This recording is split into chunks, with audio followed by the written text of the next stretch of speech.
Joining me now is Bob Kitchen, Vice President for Emergencies at the International Rescue Committee, who just spent 3 days on the ground in Gaza. Bob, it's nice to see you in person. I'm glad you're back here home safely right now. We've been hearing from the White House that there is much more aid now arriving into Gaza over the course of the last week and a half or so. Obviously, the White House concedes it's not enough still, but does that match your experience? Were you seeing more aid arriving in Gaza when you were there?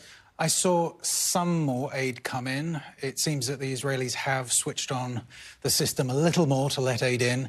But to be honest, it's not getting to the people that it needs to. The Israelis still control a deconfliction system, which allows aid workers and the UN to move around in Gaza, and they're not giving the permissions. So the aid is stuck in warehouses at the moment. So fundamentally, that's the key. What are those obstacles? It's the Israelis, you're saying right now, that basically aren't letting it get to its final destination. It's the deconfliction system, the approval system that we require to be able to move around, which is constraining the distribution of aid. So the IRC has called for an immediate and a sustained ceasefire right now. But beyond that, what else does your organization need? What does it want to see happen immediately to help try to better resolve this awful crisis? Well, it starts with a ceasefire. We need approvals to move around, but we also need the airstrikes to stop.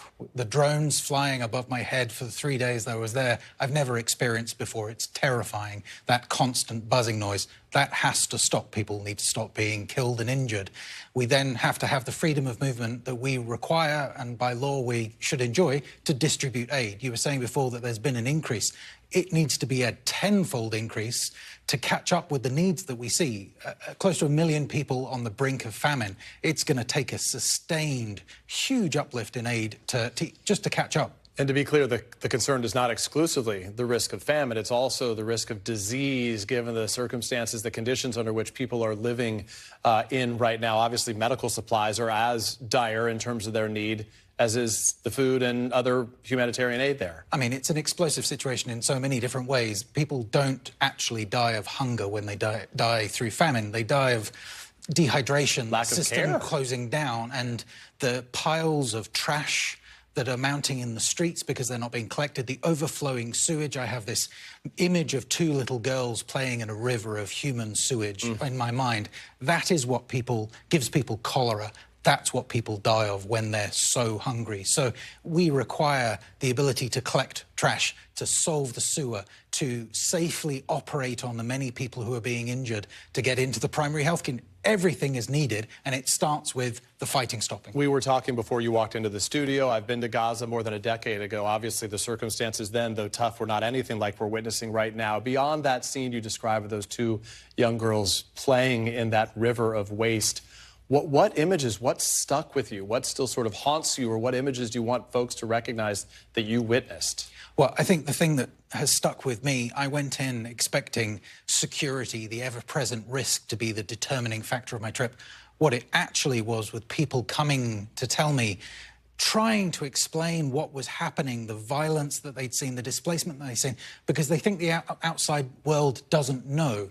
Because how could the outside world not act, not intervene to stop the violence if they knew? How can I tell them? Everyone knows, we're just not acting. That's what stuck with me.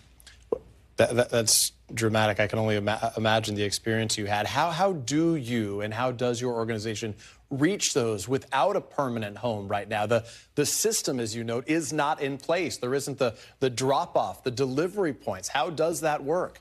Well, Rafah, the border town where there is now 1.4 million people, the people are everywhere. So organising distribution points, delivering water, cleaning up trash, it is quite straightforward because there's so many people around us. Our primary project is sending surgeons in, emergency medical teams who are working around the clock to serve people who have seen terrible injuries. The doctor was telling me the previous night she had treated a 7-year-old girl who had come in with a gunshot to her head. And our doctor didn't know whether it was an IDF sniper or a quadcopter, a drone that had shot this little girl. Can I ask you about the last thing I want to get to is the World Central Kitchen, the awful experience that we saw where 7 of their staffers were killed only a couple of weeks ago. After the call with President Biden, President Biden had pushed the Israeli Prime Minister Benjamin Netanyahu to do better in terms of deconfliction and make sure you're protecting those aid workers there. Did you notice anything different taking place in the course of the last couple of weeks that the Israelis are doing to try to better secure the arrival of that aid and to protect those aid workers delivering it? Well, I'll say a couple of things. Number one, I drove past the World Central Kitchen cars that are still on the side of the road. So aid is still being delivered. Nevertheless, I would say that World Central Kitchen is the most serious example, but 5 other organizations, including the IRC, has been attacked. So it is an ongoing problem. Bob Kitchen, I appreciate your making time to speak to us. Thank you. We're glad again that you're home safe. Thank you. Thanks for watching. Stay updated about breaking news and top stories on the NBC News app or follow us on social media.